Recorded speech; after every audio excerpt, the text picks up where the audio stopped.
Anxiety is like a fire alarm. Wow. Yeah. You'd be like, okay, where's the fire? You don't want to be like, okay, how do I fix a fire alarm? You don't. You thank it for being there because it tells you that there's fire and you address the fires. But that to me is a feedback mechanism. So anxiety is a feedback mechanism. Bad times, I don't want to have bad. You speak in front of people all the time. Are you not trying to do better each time? You almost have to. Otherwise, one, I get bored. Yeah. So to me, it's like, okay, what can I do that I haven't done? Or maybe I can do this and do it faster. Ooh, maybe I can try something else. So to me, it's always finding new things to add on to things that are already working. Yeah. And that's how you innovate, right? Innovate and make things more efficient. I like how you mentioned that, because the way I look at life as well is I feel like it is a game designed for us to discover what we're capable of, to stand in our own power, to realize that we're creators of our own reality. And whatever it is you choose and you believe, it's mirrored to you. And sometimes it's hard to accept that, because if you accept that, then you have to accept a lot of responsibility for your life. And for some people, I was one of them. I'm like, gosh, that's a tough thing to face. It's painful. It's painful. You have to be able to build up to it for some, right? It's scary too. It is very, very scary, because you're like, that means like I am now, because we're so used to like, can you just make a decision for me? Can I just sign off of this? So to me, I think and I believe that it's supposed to be fun. It's supposed to be easy. It's supposed to be challenging. It's supposed to have all the ranges of emotion to make life like exciting. And if you look at it that way and you start learning how it works, then you can start, I feel like, winning in a lot of ways. I think it's like life is a game. And winning is fun.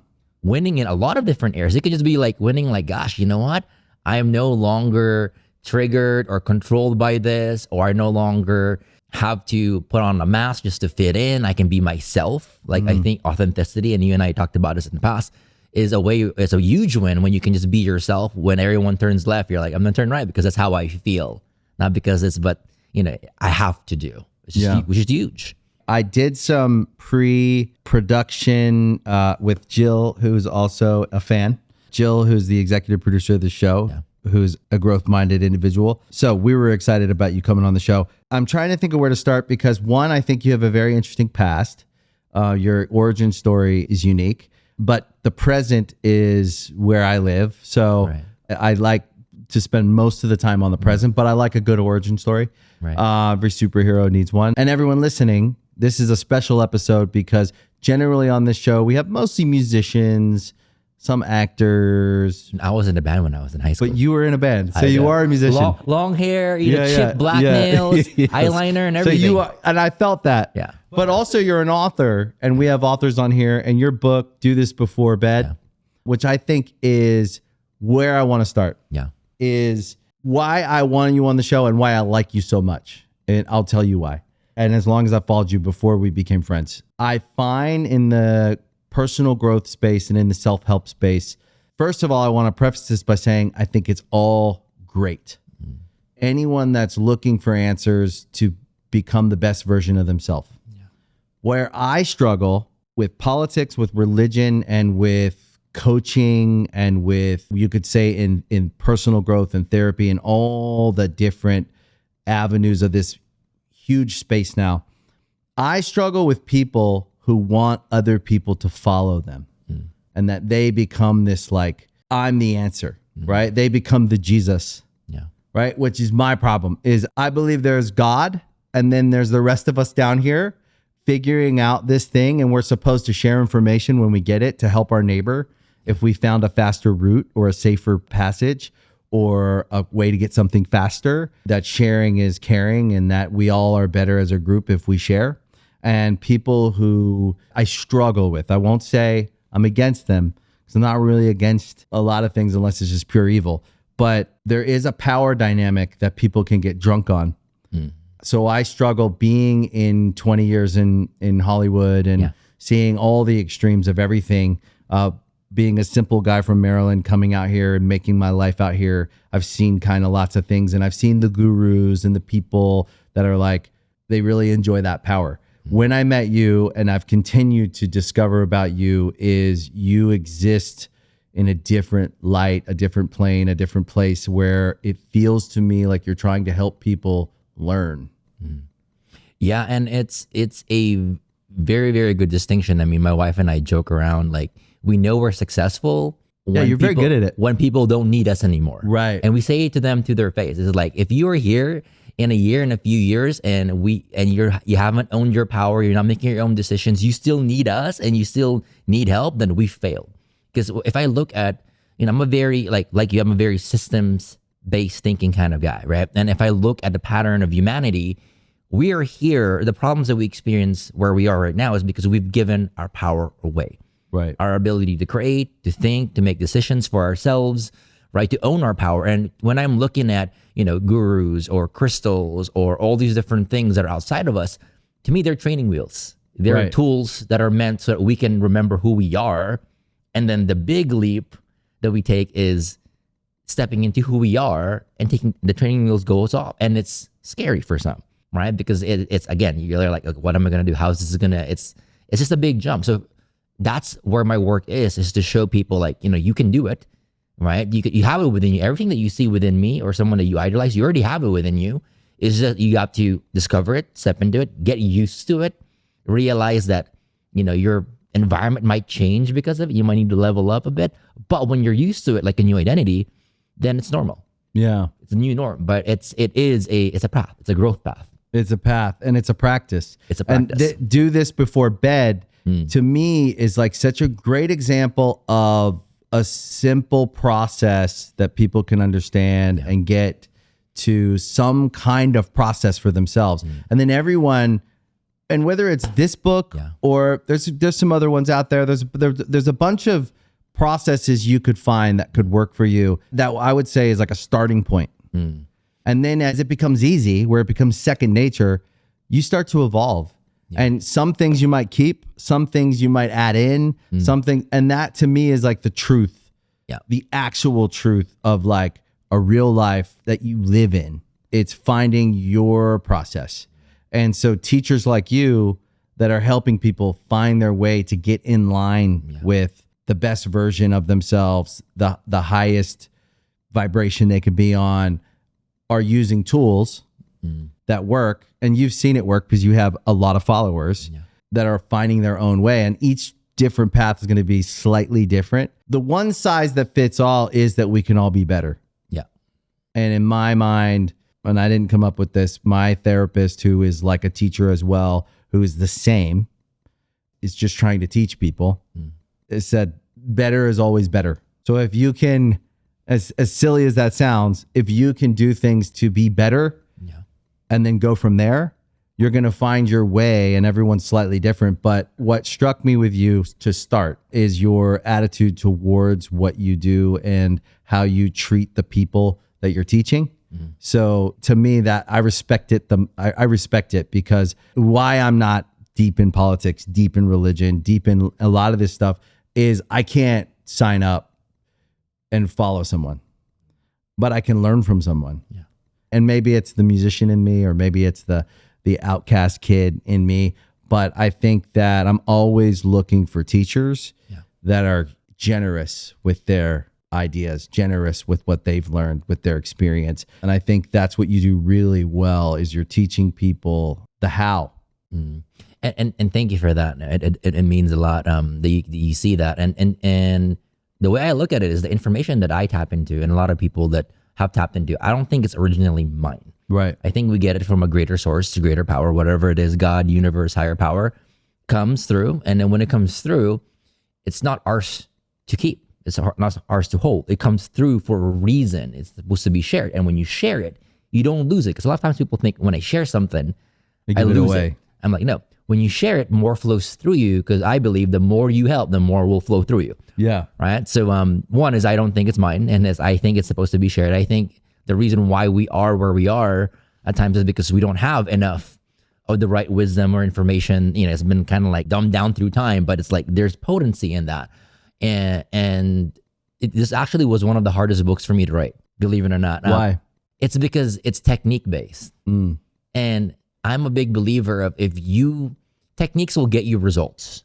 and it can get you the quick fix, and you can be like, it works. And then it builds it enough to where you want to explore it because you see what's possible. But to me, real change is like what you talk about, is like you change, you grow, you make the decisions, you shift, you embody it.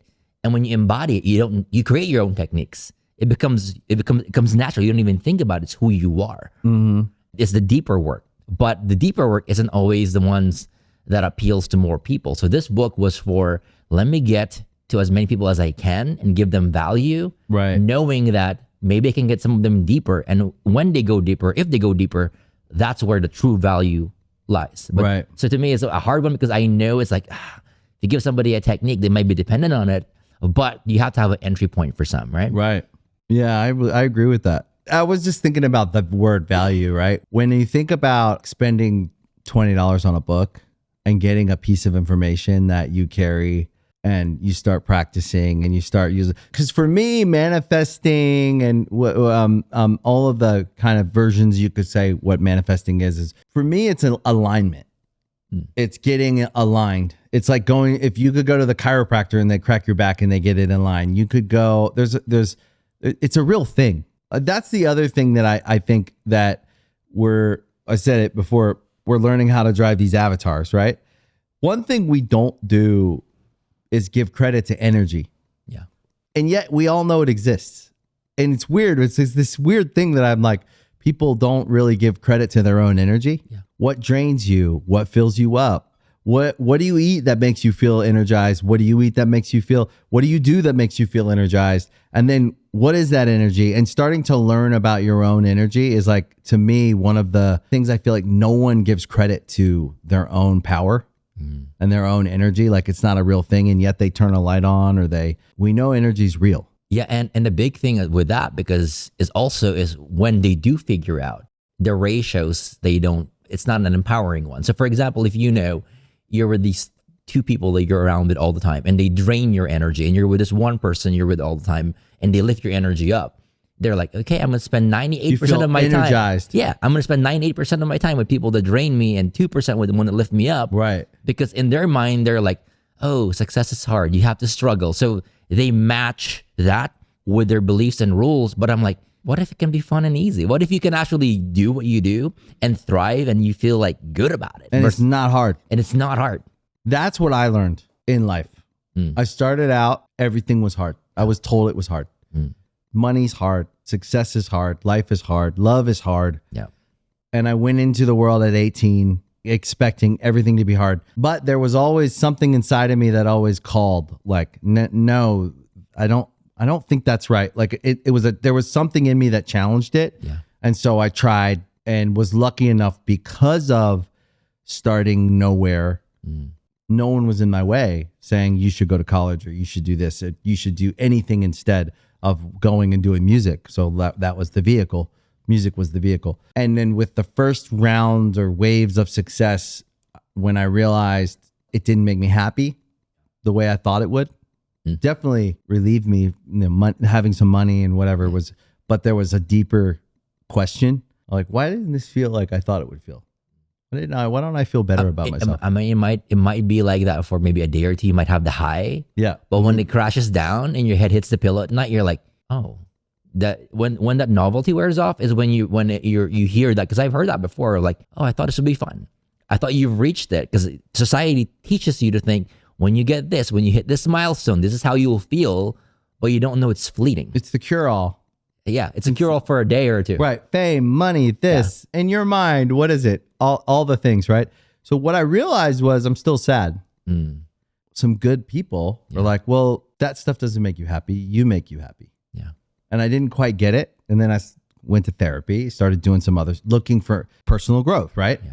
Following this person, reading that book, and searching, which is what we have to do. So what I learned from those people was, you have to start with you, and you have to love you first before you can love anything, before anything can love you back. You have to love yourself. And I'm not talking about vanity. I'm talking about believing that you are good enough, that you deserve love. And that's where, to me, where it starts. And then when you can come to that foundational belief that you're worthy of love, that you're good as you are, that you were created, as special. If that's your baseline, then you can start working up to all the good that life has for you. Yeah. But if you can't start with that fundamental belief that you're good enough and that you deserve it, you can't receive any of it.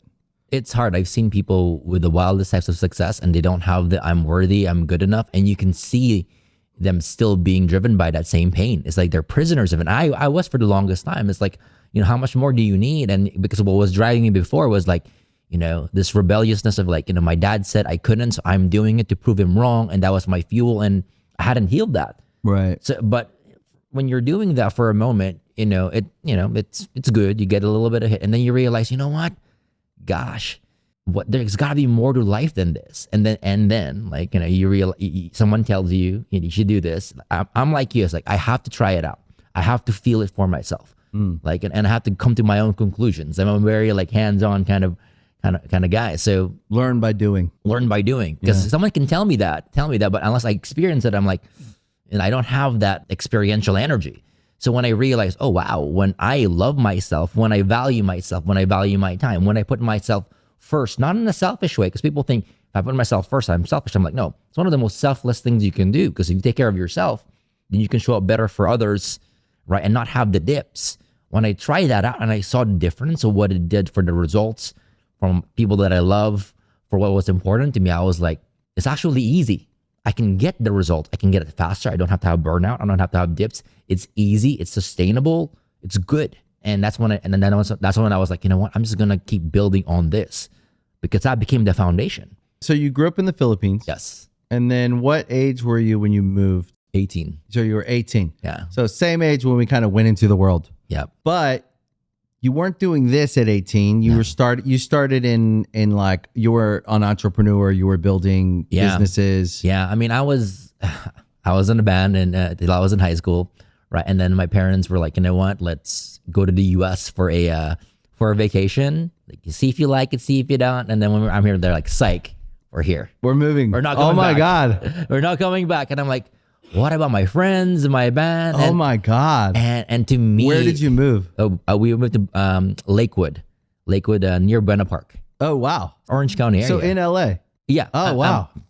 Close to LA, right? And LA area. Yeah. And that to me was one of the darkest times, because I was like, how am I going to thrive and survive in this new world? Right. And I have no friends. I had to start from scratch. So that's when I started off with business. I started off with like, how can I learn how to meet people, learn how to socialize, learn how to make friends, learn how to add value. So I started off in that path. And then, and funny enough, I became a dating coach for the first few years. That was my business. Oh, wow.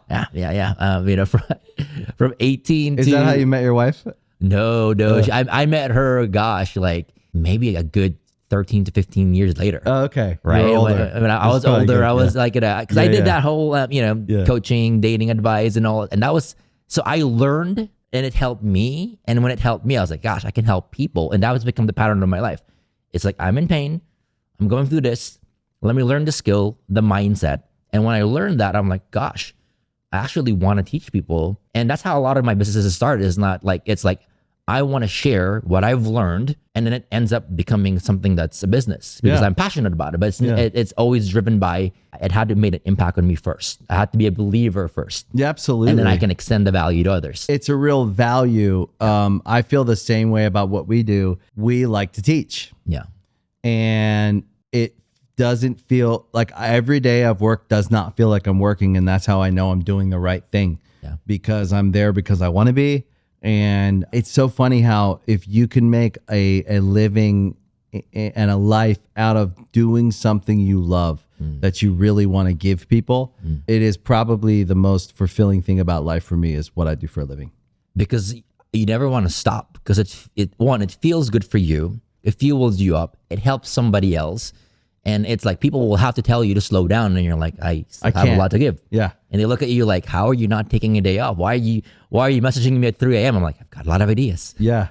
Right. And I think that's like, and that's, I learned that earlier on, like, let me be passionate about something, or it has to be a strength of mine. I have to be really, really, really good at it in a way where no one else is. And I try to stay in my zone. But when did you realize you had this gift? What I would say is energy work. Energy work. You're teaching people things, but there's something about you, and I don't know if you can articulate what you do, but what I feel from you is you have an ability, there's an intuition you have that I've met a few people over the last 20 years, and I've been very lucky and fortunate to go around the world and meet really interesting like spiritual teachers, energy. So there's people when you see the real deal where you're like, oh, that guy's the real deal.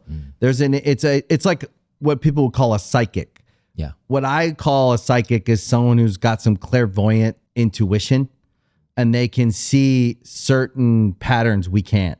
Yeah. The same way a musician can hear certain patterns, an artist can see certain patterns with colors. And even athletes have physical intuition when to throw a ball, catch a ball, move through. It's ability plus some kind of like intuition that their brain has tapped into on a higher level than the rest of us.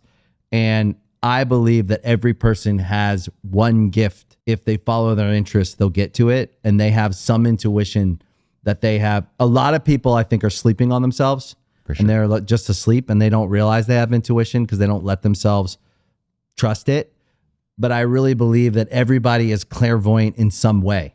Oh, I feel like we're born with it. Yeah. And you see it with children, like they can feel things, they see things, they know what's going on. Like people feel better around them. People like that are mad are smiling when they're around. They just have this energy. And through life, through life events, trauma, programming, different things that happen. Yeah. I feel like it gets buried in there. It gets buried, but it's never lost. Right. And if you think about it, have you ever had a time, I had plenty of these, to where you were going through a tough time and you needed a saving grace for some reason. And last minute, it just pulls through, like a miracle happens. Someone shows up and you're like, what are the odds? When you needed the most, like, you vulnerable, you tune into yourself, to your intuition, and it delivers for you because at that one point in time, you're aligning. Even though it's scary and vulnerable, you're aligning with who you are, even if it's vulnerable, and it happens.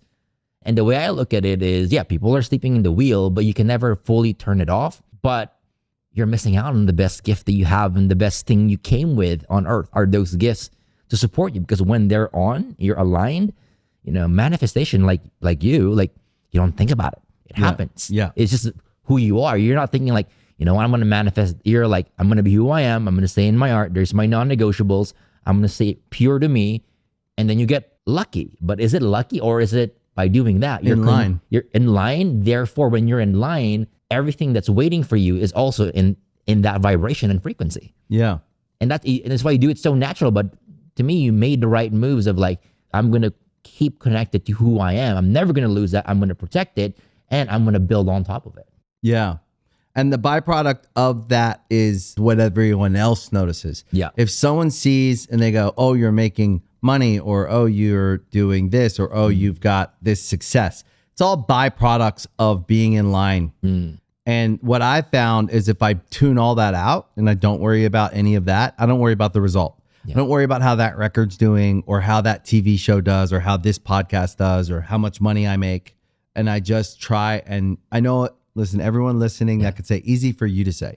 What I'm saying is, I'm the best example of someone who started at zero with some odds against them, right? Maybe not the same odds as someone else who started off in a tough place, but I'm saying if you want an example of someone who started at zero and now has gotten to a place where the challenges I started with early in life are no longer challenges.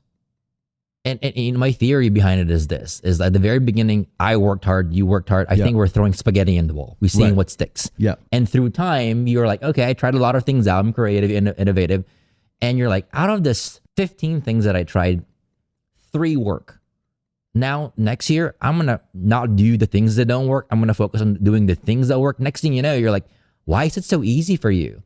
You're working less. You're just getting lucky. You're like, no, I put the hard work in to figure out what works, what doesn't work, and I focus on what works. And over time, that becomes everyone's superpower if they listen to it. If they listen to it. What is it you see, feel, or think when you're doing your work, and where did that start? At what age did you discover something about yourself?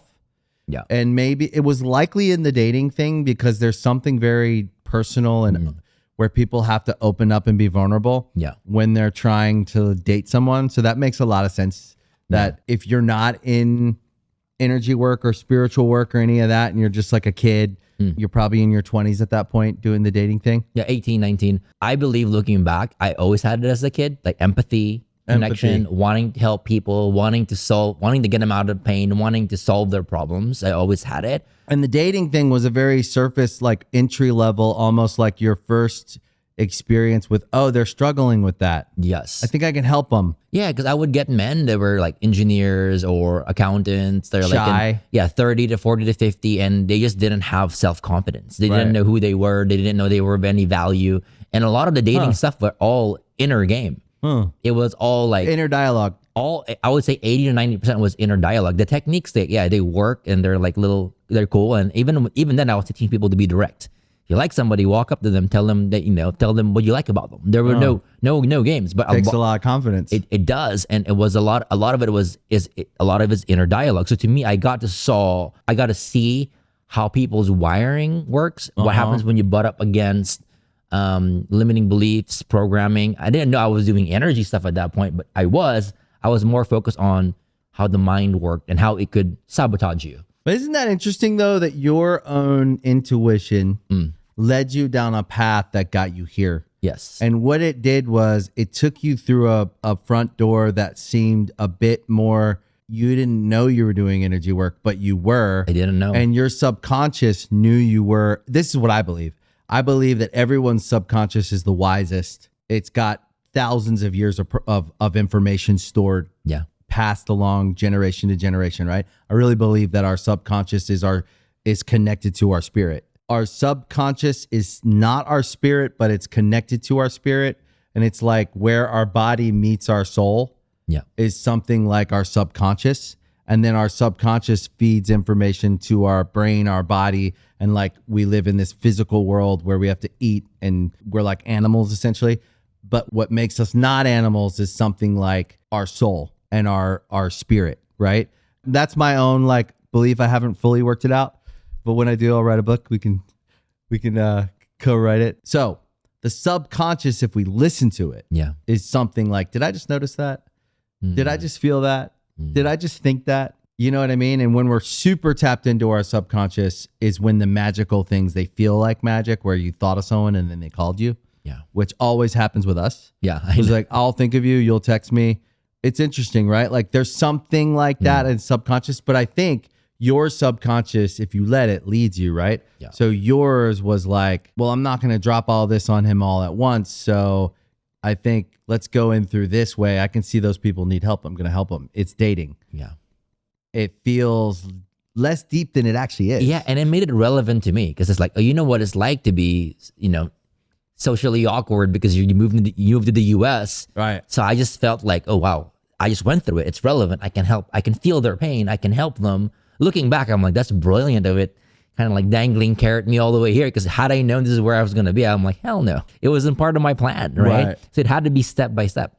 And so that was my first introduction. And honestly, I didn't know I was a healer. I didn't know I was into energy. My mom now, like last year, she was like, you know what? It runs in the bloodline. And when you were born, your grandfather looked at you and said, oh, he's a healer. Because apparently we come from a lineage of healers in the Philippines. I'm like, Mom, wouldn't it be awesome if you told this to me 20 years ago? Yeah. This would have been awesome. Versus like it coming out of nowhere and you're like, what am I feeling? What am I thinking? Why do I have all this energy? How do I know when people are off? And what do I know what's blocked? Like, I mean, you think you're crazy when it first happens because you have no context. No one's ever trained you on it. You think you're making it up till you start seeing patterns and you're like, that's interesting. I'm seeing this all the time. And it stacks. And when it stacks over decades, you're like, you don't fight it anymore. You're like, okay, your mind goes, there's a world that exists beyond the mind, this energy. I don't quite know all the answers, but I know enough that it's valid. In a lot of ways, it supersedes everything else in life. Everything is affected by energy. Therefore, I don't know what it is, but I respect it and I can follow it. I don't need to know all the answers. I might know it later down the road. Right. But at least I know I'll listen to it. Right. And it's still, it's never easy because even if you're like, let's say you're called to surrender to your energy and your intuition, even if I know it's going to serve me It doesn't mean at times I'm like kicking and screaming because it's a hard decision to make. And it's faith. And it's faith. And it's easy to exercise when you have nothing left to lose. Right. But when you're going from good to great and you have things that are like, you want me to do this, and you build something, it's harder to do that because now there's stuff to lose. Right. But you do it anyway because for me, every time I follow it, it's always been better, even if I've never seen it. Flash forward to now. Yeah. Right. You start as a young guy. You discover you like helping people. Yeah. That turns into, oh, I have a gift. I kind of thought maybe I did, but there was always that intuition. And I was unworthy of it. I'm like, me? Really? Right. Have a gift? Help people? Like, and I wasn't really the poster child for someone that I felt like was helping. So it was always a conflict of like, I'm going to help, but like, I don't feel good enough, qualified enough, worthy enough, because I haven't worked in that yet. Right. Yeah. Enough time goes by, you help enough people, Yeah. you start to get comfortable, Yeah. and your self-conscious is going to take you there. Look, therapy is it expedites the process of growth. Yeah. I do believe if we just keep leaning into how we feel, our subconscious is going to lead us there the long way. Yeah. We can do things like therapy or energy work or whatever healing we can do that we can find will expedite our growth. But we are all growing or we're dying. Exactly. That's it. If you're not growing, you're slowly dying. Right. And so that's what I tell people is like, just look for growth. If it's in the gym, if it's. You got to think about all the things that are around us that are designed to, whether it's deliberately or not, slow us down or keep us back. So you're thinking about all the trauma, all the programming, all the things you're exposed to. It's not like if you stay still, you're neutral. Right. No, all of those are affecting you. So you actually at times have to grow just to even have a little bit of an edge, Right. And really grow if you want to be ahead, because otherwise you're just succumbing to all that stuff that's designed to keep you in a box, and you're not going to be happy in that box. Yeah. Right. So to me, it's like growing is like, yeah, if you stay still, you're definitely dying or going back. If you're growing, you give yourself a chance to kind of beat it. But if you're like, let me like explore this and be 1% better every day and just put one foot in front of the other, it's a great practice and habit to have. Well, what people sleep on when you say that, and it really made me kind of go back to my own belief system, is this incremental gains, right? So as long as I could grow, let's just talk about money as an example. Sure. The rule in finance is something like 7% every 7 years doubles your money, right? Yeah. So if you can get 13%, you're getting even more growth than that. But think about it from the perspective of those incremental gains that most people throw away. Because what we want is, I want to change overnight, or I want my whole life to change in a month or whatever. And they sleep on what 1% a day. It's the compound of 1% a day. I thought it was like, when you compound it, it's like, what was it, like 3,000% or something crazy and annually? It's actually achievable. Yeah, because it's just one. Because actually, I love that you mentioned that, because I'm an all or nothing kind of guy. Yeah. I'm like, I'm going to go swing for the fences. I'm going to go for me too. And when you hit it, you get such a like, whoo, it's a rush. Amazing. Yeah. But the thing with that is, if you don't, you beat yourself up and thinking like, quit. I didn't. Yeah. So I go between like, I'm going to swing for the fences, and if tomorrow I don't feel like it, 1% better. At least I'm still growing. It doesn't have to be, you can have it all. You don't have to just say I won't do that, but you can throw it in so you have everything covered. And it compounds. But okay, so what you do, how do you sense people's, and we've had a session and it's amazing. And I can't exactly explain it because it's not dramatic ritual. Yeah. And so what I'm wondering is if everybody's looking to you, they're all there for what you do. How do you deal with all that energy coming at you? And usually, I mean, I'm sure lots of them are vibrating on high levels and they bring energy. Not all. But then I'm sure a big chunk of them are looking for energy, looking for something. They're coming there for something. Yeah. And they're in need. Really, it's like need. Like that's what I feel is like. There's some people that are in there and they're in chronic pain all their life. There's some people there because they just lost a loved one, or they're in the middle of a divorce, or So I would say majority of the time I meet people, they are in need. And luckily, for the last 20 years, I worked on myself enough day in, day out, to where I believe that because I've done a good amount of work, that my vibration is high, therefore it doesn't affect me as much. Well, if it was 15 or 20 years ago, it would affect me a lot. I would be within minutes, I'd probably be crippled. So I had to work on it. And there's still some days where it humbles me of like, oh, wow, forgot my practice yesterday. Oh, I really feel it today. So I'm really on top of the practice, but I also work on the vibration on a daily basis so that I can actually not be affected by it. Yeah. Otherwise, it typically would. And some days it humbles me, but if the practice is there, then you're above it. Yeah. You're above it. It's almost like, if you think about it, it's almost like if a therapist was talking to someone, they have to be able to empathize, but also be above it. Right. And they can't really join the story and the emotion. They have to be slightly above so they can guide. And then when they join fully, or if they're triggered, and they lose their ability to guide you because they're in it. So I try to have that balance of, can I be in it, but can I also be above it? Right. So I can guide and I can't be in it all the time. I have to have that balance. You can't be in it, because if you were in it and you got emotionally charged and caught up in it, you could no longer give good advice. Exactly. It affects you. It affects your judgment. Your it affects judgment. everything. And good judgment is not emotional. Good judgment is just informational and experiential. So I've experienced this. I have this information. I'm going to tell you what I think, from my perspective, seeing you go through that without getting pulled into the emotional experience you're having. It's the same thing in a music career. Yeah. I could talk to an artist, and I noticed this too. At first, I can feel their frustration that I'm not emotional like they are. But then over time, I think they it's actually comforting, because I'm not emotional unless we're celebrating something and it's happy, or I'm empathizing with them because they're going through something hard. It's not emotional for me because I've already gone through all that. So I actually wouldn't be giving them good advice and wouldn't be a good person for them to come to for advice if I was emotional, because I wouldn't be clear. Neutrality is the best. Yeah. We've realized if you're delivering something, because if you're hyper emotional, for example, they're not even going to receive it. Yeah. You know, and what you're going to love this about the event is because like people are always trying to, when you think about energy healing, it's very out there for some. So what I've done in the last few events is I paid for research and I flew in doctors, neuroscientists. I saw the head thing. Trauma research. That was one part of it. We had people wearing that in the room, and we had ECGs, EEGs, and it's very preliminary, but one of the things that they said is like, when I walked in the room and there was somebody there, didn't even know I was there. They were measuring their brain waves.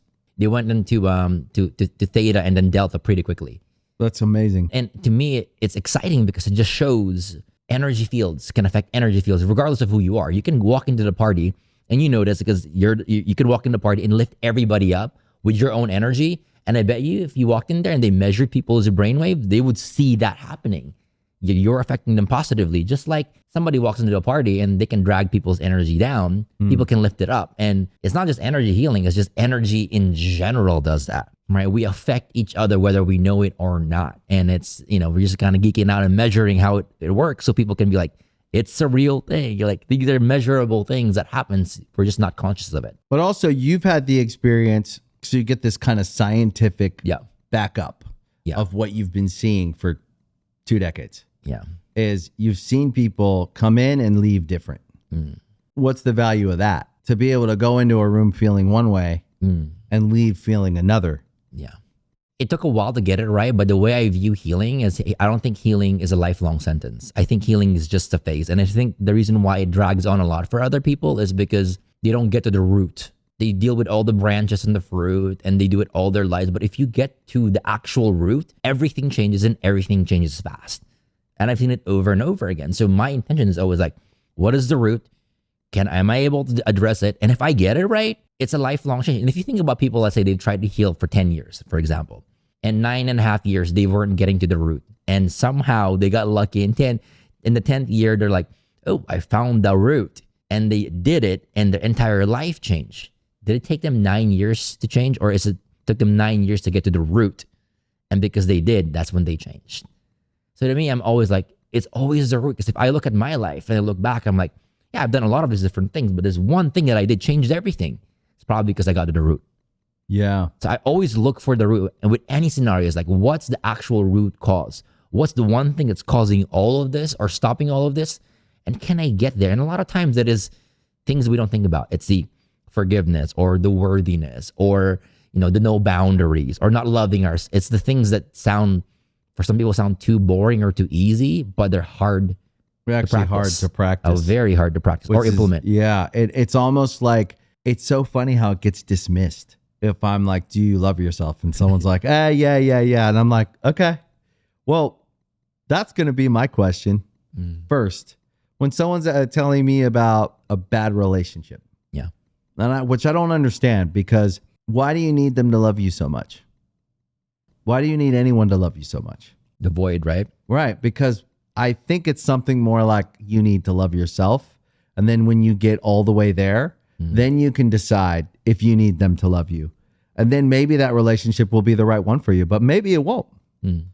And so it's interesting where if you apply that in these other areas, this job, why do you need it so much? Well, I need to make a living. Yeah, of course. We all need to work. We all need to make a living. But what I found, even in my own, if I'm being vulnerable and sharing a little bit, anywhere where I found trouble, if let's say I have a problem in my relationship with my wife, we run into a wall where I'm just stuck on something. Yeah. The minute it gets solved is when I go inward and go, why do you have such a problem with this? Yes. Okay, let's go deeper on that. Why? And it's usually something like self-esteem, self-worth. You get back to that conversation and then you go back and you're like, yeah, it doesn't bother me as much. You know what I mean? You nailed it. And with the relationships, I've seen it nowadays. It's easier for other people to be like, oh, it's their fault. They're not doing this stuff. But same thing. If I'm getting heated up, one, I have to walk away. I'm going for a walk. Yeah. I'm going to go for a walk. I'll do something.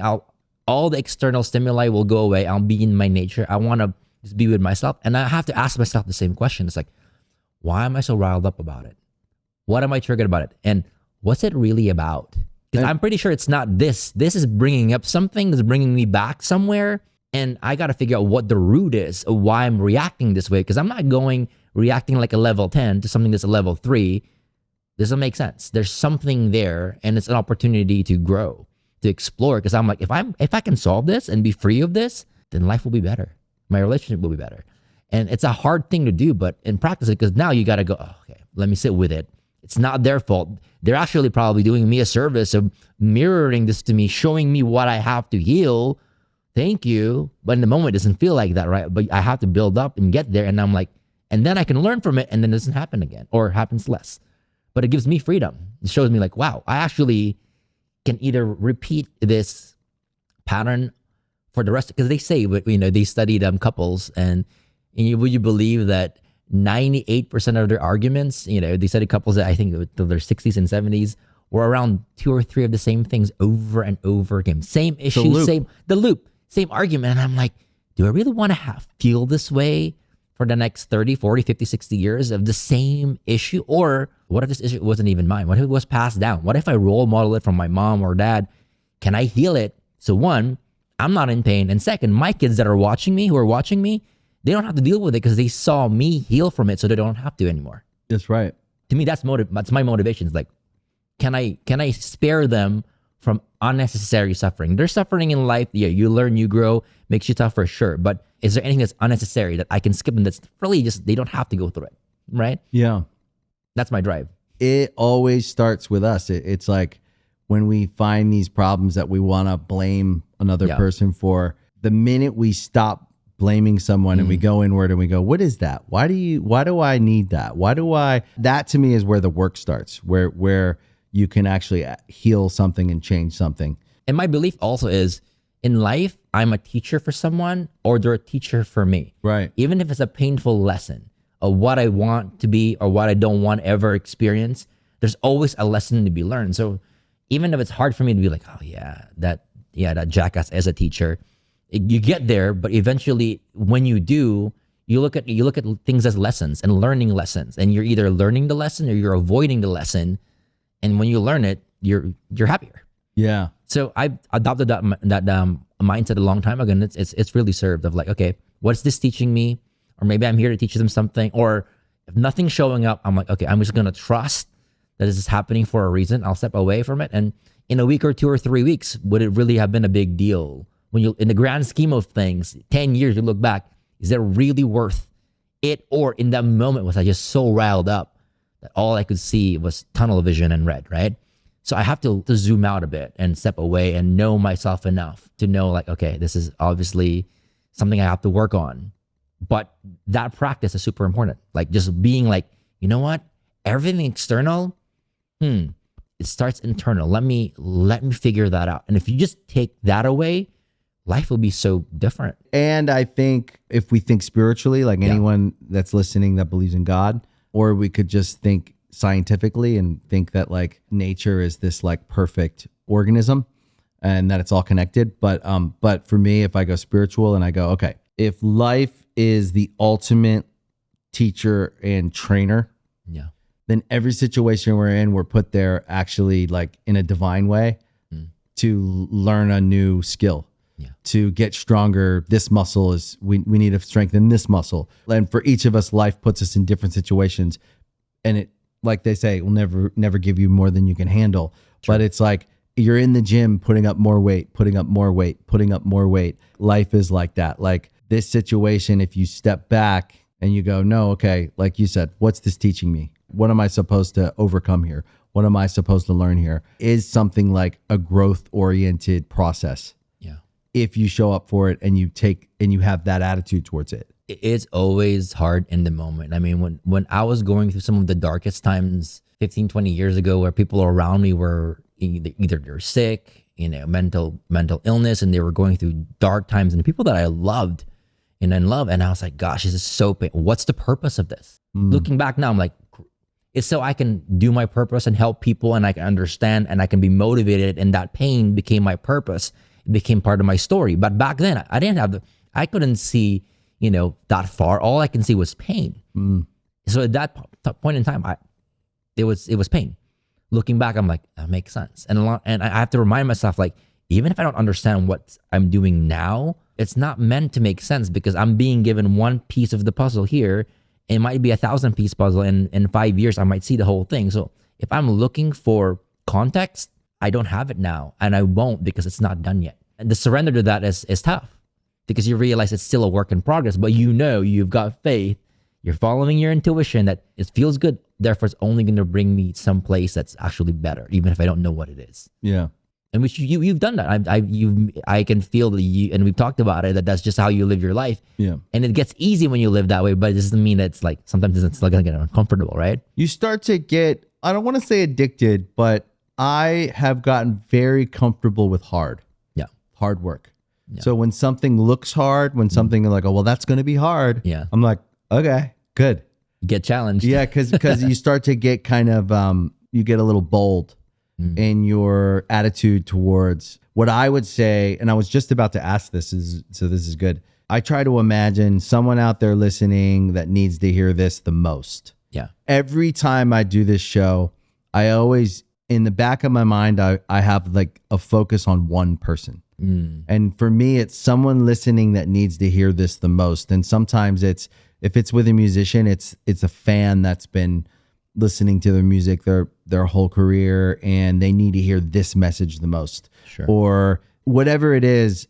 I've always had this audience of one out there, and I don't know them, but I can feel them out there, and they need to get this the most. So what I'm thinking of with you is, okay, there's someone out there and they're starting from zero. They have no prior opinion on personal growth, on their own energy, on their own success, and they don't know where to start, and they're looking for one idea and a place to start. And what would you say? I'll tell you mine, and then you can tell me yours. If there was one idea that they needed to start, I would say it's optimism. It's unrelenting, undeniable optimism that if I go forward and I try, I'm going to figure this out. What would you say someone needs to go forward and start to grow and start healing maybe? Because I do think healing is a part of that. Like you have to heal to be your best. But like, where does someone start? Yeah. So I'm going to start with a concept and I'm going to give a practice. So it's like continuity. Yeah. So I have this belief that we weren't born broken. We're born whole. Right. The highest vibrational version of us. And we come to this planet and then life happens and we forget who we are. We lose touch. So it's this reminder that no matter how dark life gets, the light within you is actually the solution to the darkness around you. You just have to keep growing that and growing that. And then one day you're going to realize that things do get easy. Things do come to you, that you're bigger than everything, that your pain is just not for, pain. There's a purpose to it. Just realizing inherently that we have it and it's within is the big thing. It doesn't matter if you believe in energy, you don't do energy, you believe in manifestation, you don't. Just when you realize who you are and what you have within you, the energy that created life is also running within you. Right. You don't have to gain it. You don't have to it. gain it. You are it. You're right. A lot of it is just removing all the things that aren't you. That's the thing. It's removing the biggest things that are holding you back. It's my belief, so that you can connect back to you. And then life's easy. It's simpler than it sounds. And at the very beginning, it is protecting your energy. When you are swimming in the energy of negativity from all other people, you don't know who you are. You don't know what's yours, what's not yours. So when you're like, okay, when I go for a run, I feel better. When I'm journaling, I feel better. When I create music, I feel better. When I'm around this certain person, I feel better. When I am in nature, I feel better. So feeling is big. Big, yeah. Figure out the things that you do typically when you're stressed or when you're low that makes you feel better. And instead of doing those things when you need it, do it like you're drinking water. Do it because your soul needs it every single day. And what's going to happen is you're not going to hit those lows as low as you would have. Clarity comes and you feel good and you realize, hey, to me, that's energy work. People don't call it that, but we were born with things that clear our energy, even if we ever know it or not. That's how it's by design. We just have an affinity towards it and it makes us feel good. And when you start realizing, okay, I'm going to do things before I need it because they make me feel good and I'm going to do it in the morning or at nighttime. Or you know what, if life gets hard, I'm not going to be like, I don't have time for it. No, I actually have to make time for it because it's what's going to fuel me. And you prioritize it. Just by doing that, people's lives, they can notice a difference, a big difference. And all you're doing is you're just being mindful of your own energy and protecting it in a way. I agree with that. So you're known as the spiritual activator, which I think is really fucking cool. Kudos to my wife. She was the one that was like, came up with it. But it's cool because it's something that we don't think about until we realize like we all have a spiritual life. Yeah. And I think it's important to give that some airtime. When I think of the transcendent part of life, if we don't think that there's something else beyond this, then none of us live with purpose, I think. And I think that the transcendent part of life is one of the most important parts of life. It's what keeps us looking upward. Yeah. And we all have to look upward. You go in the direction you're looking. If we're looking down, we're going down. If we're looking up, we got to point where we want to go. We got to point and shoot. And I think the transcendent part of life is looking upward, pointing upward, reaching upward. And so to the spiritual activator, I've always liked it because it's to activate that side of life is a real thing. You've trained over 1 million people in energy work and spiritual awakening. Do you ever think about the butterfly effect of that? Like 1 million people is hard to, a million of anything is a lot. Yeah. But to think about what each one of those people then transmit out, because we're all training each other. Yeah. I'm sure a lot of people that have studied and spent time with you have gone on to become their own, versions of. I mean, that's actually my biggest pride is when they do stuff and they do stuff that I haven't done or bigger, better. I'm like, that's it. You're doing it. Because my goal is I mean, 1 million's a lot, but my goal is like, gosh, how can I wrap the world with this? Right. And I always thought like, okay, get several billion one by one. That's a lot. I mean, it's not impossible. Or even if it's never been done, I'm sure someone will do it. So why not me, right? But I also think in terms of like, you know what, one person, what they can do with the ripple effect. If you look at people in history and if they shine their light bright enough, they affect millions or billions of people long after they're gone. So I always think about the ripple effect. I know like I'll never be able to measure it, but just knowing like, wow, one life, they can change 100, 1,000, 1 million. So if you do 1 million, then hopefully like it makes a little bit of a dent in the world. But I always think about it, to be honest. I'm like, wonder how many you're reaching. Cool. Yeah. It's your record. It's just like a band could do. A band could affect 1 million people. Yeah. There's more vanity involved. So people look at it and they take a different thing away than I do. Yeah. But I think that like music is healing. Yeah. And when people put certain messages in songs and it helps people, motivates them, or it soothes their pain, or it commiserates with them over a loss, or whatever it is that music connects with certain people on, that they're actually affecting millions of people with a body of work that's it's an idea put to music, do this before bed, your book is an organized thought process Yeah. given to people so that they can start to form their own way of living. Yeah. It's designed so that they can, But it's a song. it is very much like there's a rhythm to it. There's yeah, of course. Yeah. It is the way that you put it now. Yeah. It's a record. It's a song. It's a piece of art, Yeah. right? And that's how we communicate with each other from the beginning of time. We communicate with art. Yeah. And really good artists make art people can digest. And then you're on stage. And so for you to say you started in bands is interesting to me because it's like, well, that makes total sense.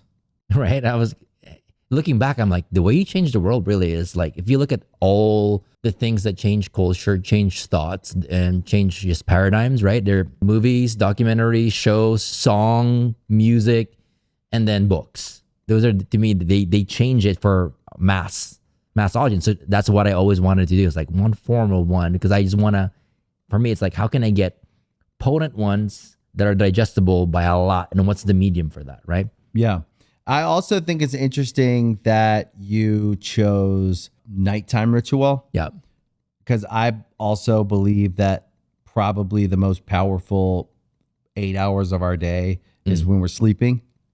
And that's where we can heal. That's where we can recharge. That's where we manifest. Yeah. That's where all the action happens At nighttime. when we quiet our, what we control usually is what we choose to think about, what we choose to focus on, what we choose to feel versus our subconscious taking over, which is when we sleep. That's probably the best opportunity for it Yeah. to take over. And if you get it right, the daytime is easier. Right. Because if you think about it, I'm big on morning routines. I have one. Like you wake up in the morning, you do your morning routines, and then after you do it, whether it's 30 minutes, an hour, 2 hour, life happens. So right off of that, you're dealing with life. Whereas if you're going to sleep, you're doing that. And whatever you're setting the intention on, whether you want to, have better dreams or heal your body or release pain or learn things in your sleep or just rejuvenate, whatever that intention is, you do it right. You have 6 to 8 hours where that's the only intention. So it actually has runway. You're immersed in it. You're embodied in it. And I'm like, what else are you going to do in those 6 to 8 hours is going to be good for you? When are you going to get 6 to 8 hours of uninterrupted stuff or slightly interrupted throughout the day? And why not have intention? Intention, there? yeah. So I just thought of efficiency. Right. Efficiency, traction, momentum, it just made sense to me, Yeah. It's pretty powerful to think about. Like, I would say at least 50% of people, it's probably more, Yeah. don't have any process or thought process into how they're spending that 6 to 8 hours Yeah. that they're sleeping. Think about it. You watch a horror movie, you get into an argument before bed, and how often do you dream about the argument or that emotion carries through in your dreams, and you're like, you wake up and even if you slept, you felt tired, you felt like you were fighting all night and your nervous system is fried, right? And that's just a little example. So what if you did that for the opposite? Like, what would you feel, right? So to me, I'm like, it's a multiplier. It's a very underrated one. So first I want to say, Nicole, if you're listening, my wife, she watches horror movies sometimes before bed, and I can't stand it, dude. Yeah, I can't stand it. I don't know why. Jocelyn's guilty of this. All the women in my life are. My wife is the same. I'm not sure if your wife is. They watch this like, what is it? True crime stuff. True crime. Yeah, it's like the makeup American and their heads Horror were getting Story. chopped off. I don't know. How are you listening to all this Before stuff bed. calmly before bed? Yeah. And I'm like, I'm here trying to be. It works for that. I don't know why. It's crazy. But I found one of the things that I started doing, but I probably did it from a very young age, was dreaming about things like one day I'm going to do this, and which is manifesting. Yeah. But I found that nighttime was always when I was falling asleep.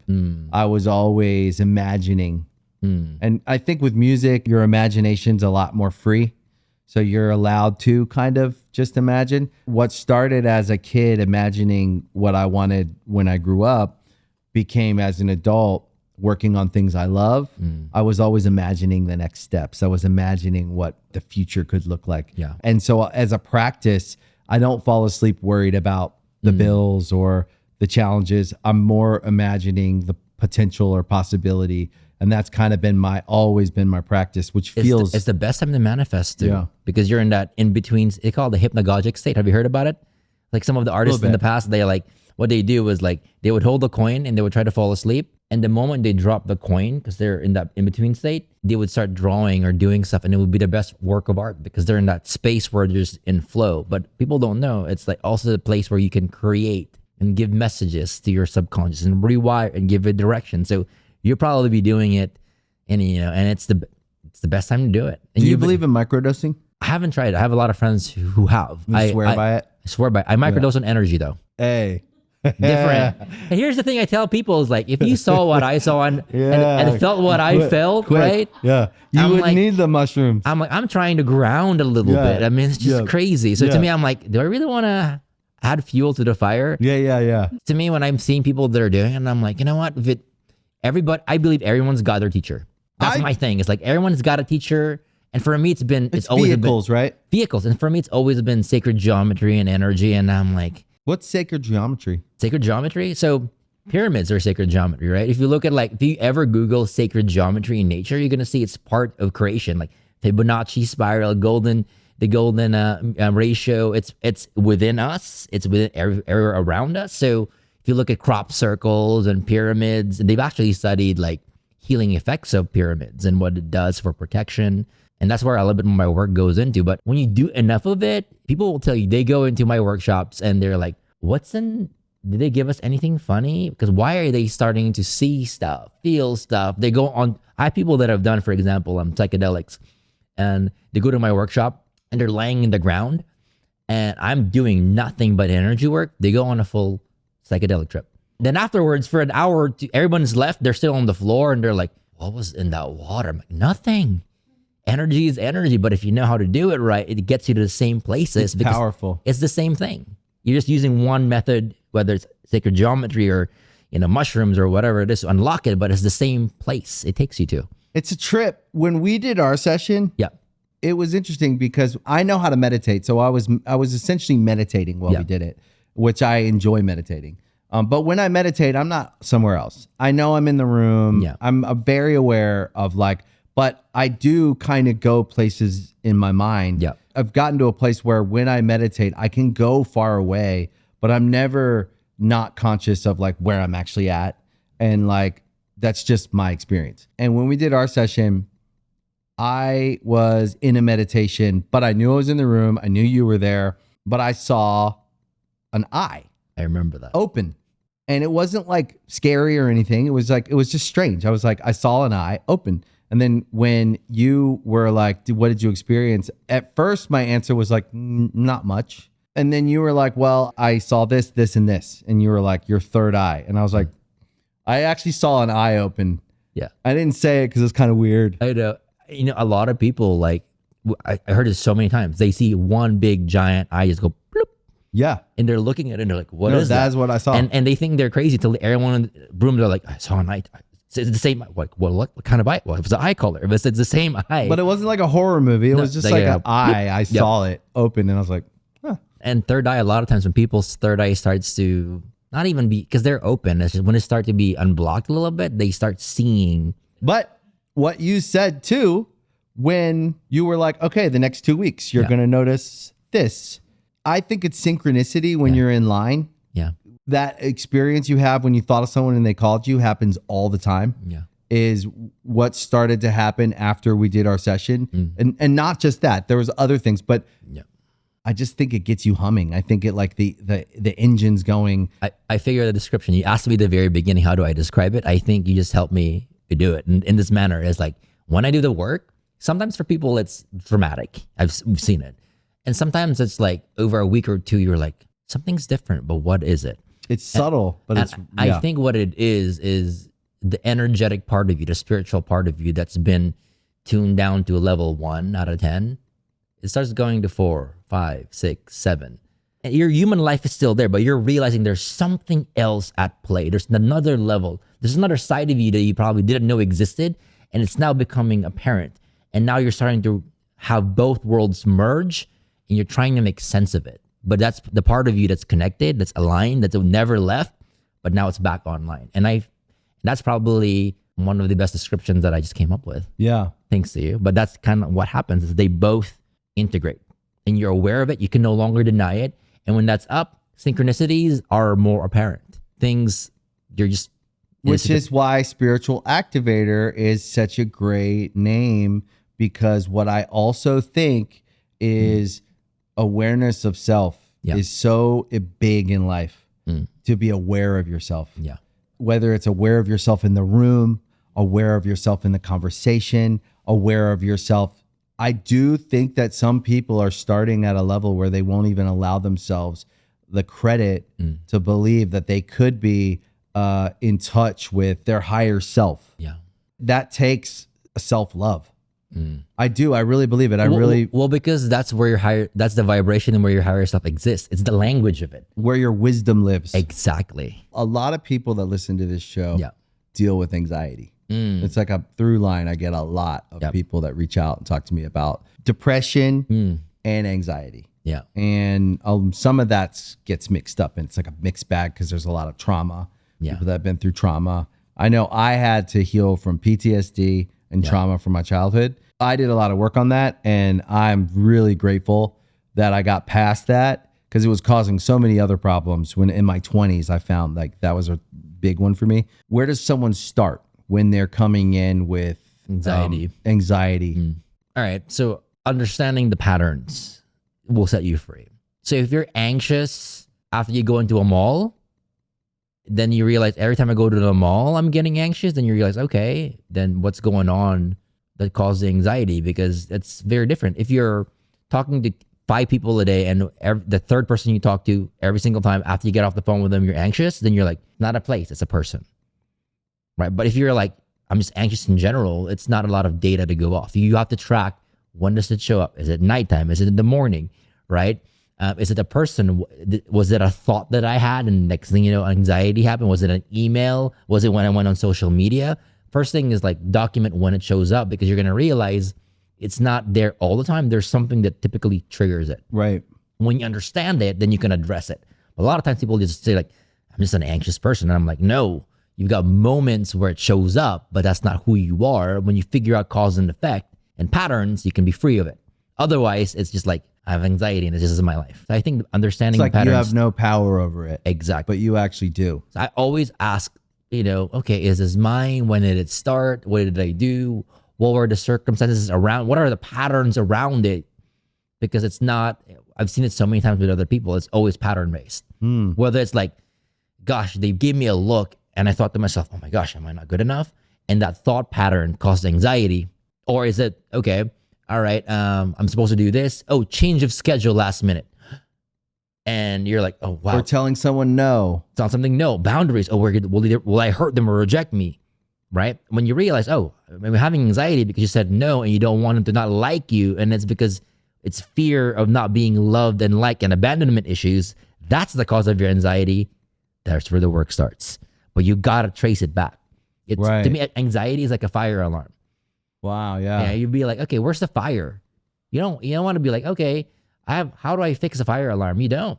You think it's for being there because it tells you that there's fire and you address the fires. But that to me is a feedback mechanism. So anxiety is a feedback mechanism. Right. So it's like, in a non-judgmental way, look at your anxiety. All right, I'm having a panic attack, and it manifests itself as, I'm afraid I'm dying. Right. Yes. And then you get past this one and you're like, oh, till then, this is the experience someone with anxiety has. Until the next time. When's that going to show up again? And it's almost like the boogeyman. It's just going to show up, and you do see patterns with it, but you kind of are living in this like guessing game where like, when am I going to have another panic attack? I started having panic attacks when I was 11 years old. I had them every night for a year. Yeah. They came out of nowhere. And then I became afraid of the panic attacks. And I started having panic attacks about panic attacks. Anticipating it, right? Like, when's it going to come? And it was a horrible, but it was all from childhood stuff. And I worked out the patterns in therapy. Yeah. So that's why therapy is a great... Because it shows you the blind spots. It's like going to school. Yeah. For your brain and your emotional... And that's actually, it's good because it gives you a space to where you don't have to know what it is, but somebody who can help you can be like, I've seen this before. What about this? What about... And you're like, oh, I'm learning. Oh, and then Absolutely. And then you break those patterns, or you're wired the way you think.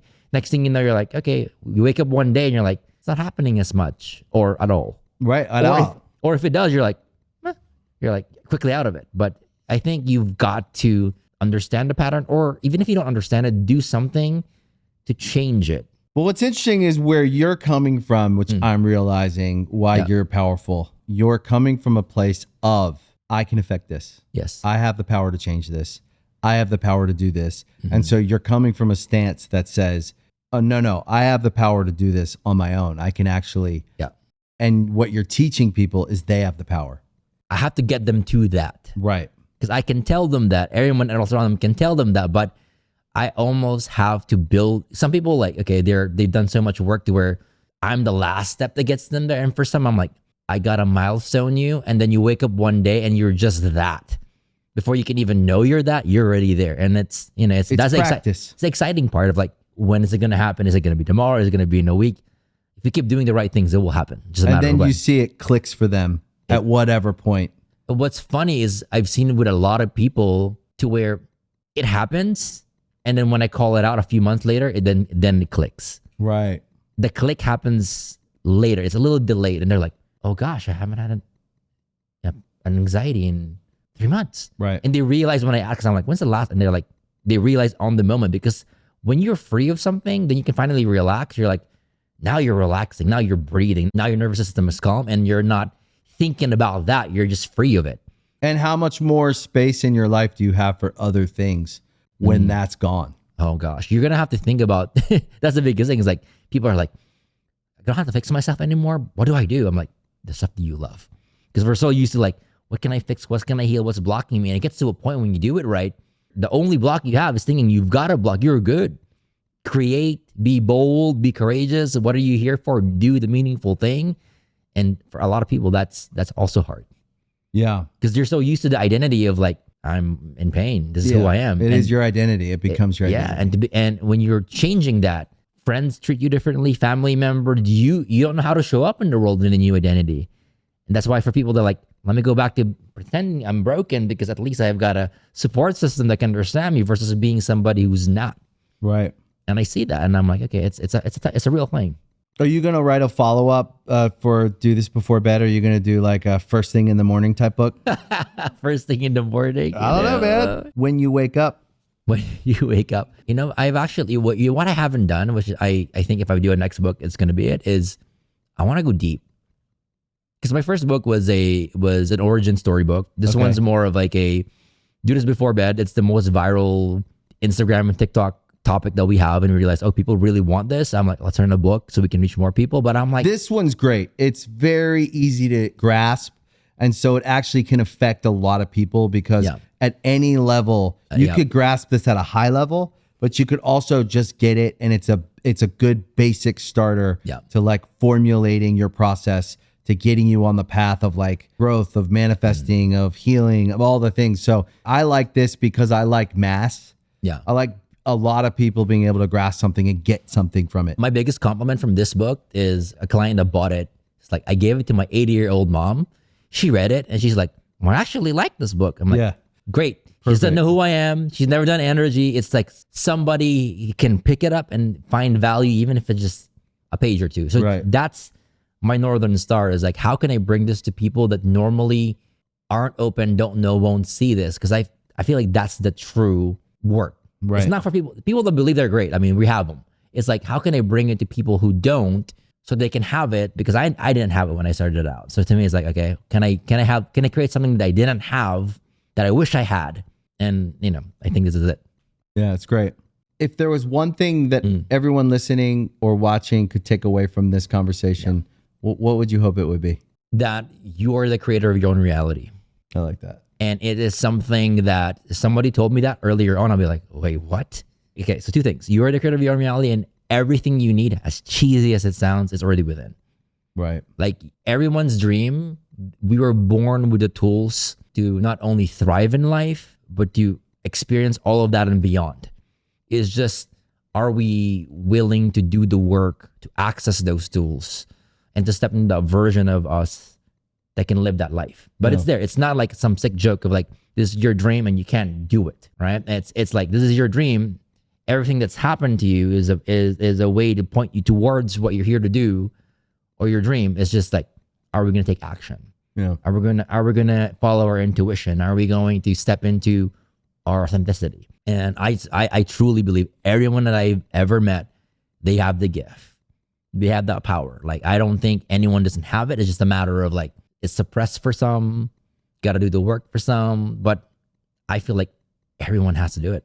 You did it. I did it. It's not hard, but it's worth it. Yeah. And I forgot who said it. Someone said, life is easy when you live it the hard way, and hard when you live it the easy way. Yeah, that's and great. And I was like, amen to that. Because the hard work becomes easy the more you grow. It's like, okay, everyone thinks it's hard. It's easy for me. You submit to it. There's something about the joy of it that I found where I used to be afraid of things. And then I just submitted like, this is going to be hard. And then I started getting excited. You start to get momentum in that where you're like, oh no, I don't want to do easy things. I want to do hard things. I want things that are challenging. You and I are the same, because when I'm doing things, I'm like, I wonder if we can do something that's never been done before. Yeah. If they say it's impossible with this condition, can it be possible? How fast can, like, it excites you, because when I look at things, I'm like, it's not that it's never been done before. There's always a first. Oh, there's always someone who breaks, like remember Roger Bannister, right? 4-minute mile. Before that, nobody could run a mile for 4 minutes in 4 minutes. After he did it, all of a sudden, people from all over the world started doing it. So it wasn't a matter of possibility, it was a matter of belief. Yep. So I'm like, okay, if no one's done it, then can I be the first one to do it? So I actually get excited about it. And I'm like, you know what? I think I want this challenge. One last question. Sure. Do you have any favorite bands? Bands? Yeah. Ooh, Pearl Jam. Pearl Jam's a good one. Eddie Vedder. Yeah. Love it. 90s. I'm they're still great now. I'm in the grunge era, like, you know, it's Alice in Chains, Pearl Jam, Nirvana. I was just on like a 90s rabbit hole with my son. We were driving in the car. Yeah. And I was like, do you like any rock bands? Because he mostly listens to hip hop. And he's like, I actually like a lot of rock bands. It was Deftones, Alice in Chains, Nirvana, Soundgarden. But we went on a whole 90s trip and we were listening to all that. Pearl Jam. It's all in my workout music list. Yeah, those are the formative years for us. Yeah, I mean, think about it. Like, those songs, you buy the singles, you buy the album, you got them in repeat, like, you know, and you just listen to it over and over again in high school, and it's just like I don't know. That was it for me. Was at that age when I was thinking about the possibilities of life and what could I do, and we lived in a small town. We didn't have MTV, we didn't have cable, we didn't have. The only thing we had was the radio, and it was back then in the 90s. It was like rock radio was like a real thing, and it was alternative radio. And I was just always listening, finding bands, and then I'd go get the CD and go down the rabbit hole. That music made me dream, made me want to be in a band, made me want to like. It actually did for me as well. I was like, gosh, if this music, to me, it was like, if this music can move me so well in my day-to-day life. And back then in high school, it was like, wow, this actually gave me hope. It got me through some of the toughest times. Yeah. I'm like, this is powerful. I want to do that for others. But I had to experience it. It did something for me. And I'm like, I understand the power of it. You should do your energy work at some music festivals, dude. Oh my gosh. You know, that would be a thing. I have a bunch of friends that are like, that are pretty, they do DJ work in festivals. And I'm gonna hit them up after this and be like, I'll do some energy work while you do. There's definitely some festivals where you could have like a tent or something. That'd be so fun. Yeah, be sick. Yeah. Well, congrats on all your good work. Thank you. You're helping a lot of people. I'm your fan. I'll be watching, and I can't wait for our next session. Our next book. Yeah, the next book. Thank you for watching Artist Friendly. If you like this episode, please make sure you hit the like button, you follow the channel, and please share it with your friends. We appreciate the support. That is why this show exists, because you listen to it. Thank you guys, and we'll see you next time.